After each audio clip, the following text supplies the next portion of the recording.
और आपसे प्रभावित होकर उसका मन करे कि यार मुझे भी सारे बुरे कर्म छोड़ने हैं, सिगरेट दारू सब छोड़ना है और भक्ति करनी है, तो पहला स्टेप उसके लिए क्या होना चाहिए? सबसे पहले अपने दूषित कर्मों की लिस्ट बनाएं।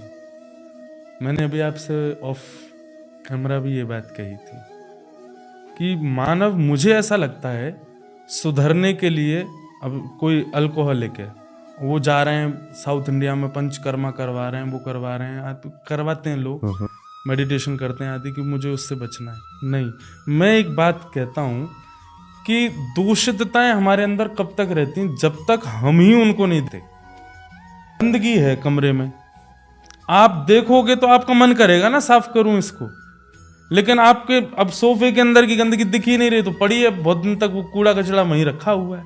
ऐसे ही व्यक्ति क्या करता है, उसको पता तो है कि मेरे अंदर ये गंदगी है, मेरे अंदर ये कमी है, परंतु वो उसको नित्य देखता नहीं है। बनाने की बात, अभी आप कमरे में भी कहीं पर भी चले जाओ तो आदमी अपनी अच्छी अच्छी फोटोज लगाता है, मुझे अवार्ड्स क्या क्या मिले वो सब सजाता है, सबको दिखाता है, देखो ये मुझे वहाँ मिला है, देखो मुझे। लेकिन उसने गलत क्या किया, वो कहीं भी किसी को दिखाने के लिए नहीं होता है। क्यों? हम अपनी गलतियों को छुपाते हैं, अपने आप से भी, दूसरों से तो है ही है, अपने आप से भी छुपाते हैं, इसीलिए वो दूषितताएं बनी रहती हैं जीवन में।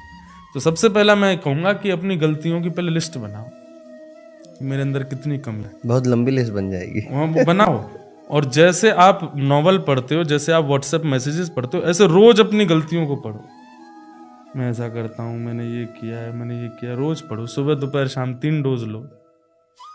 आप जैसे जैसे अपने अपराधों को देखने लगेंगे ना, अपने आप स्वभाव में आएगा कि नहीं ये मुझे नहीं करना, और अपने आप ही छूटने लगेंगे। मुझे ऐसा लगता है कि अपने दूषित अपराधों को नित्य देखो।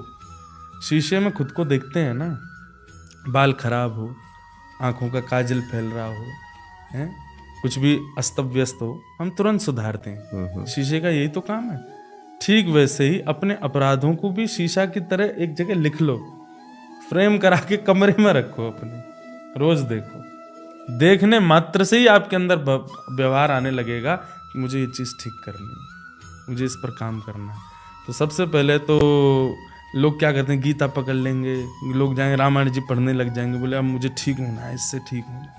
वो बात का विषय है। पहले अपराधों को खूब देख लो, आपको बुद्धि विवेक, आपके हाथ फिर उस अपराध की ओर जाएंगे तो आपके अंदर से अपने आप ही वजह, नहीं नहीं नहीं, तू सुबह देख के आया था, नहीं करना है, बचो इससे।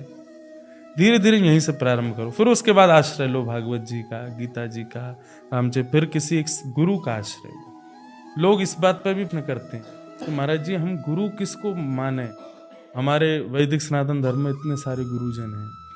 मेरा ऐसा मानना है, जिसको देख करके सर झुकाना ना पड़े, अपने आप झुक जाए। जिसको देख करके हाथ जोड़ने ना पड़े, अपने आप जुड़ जाए।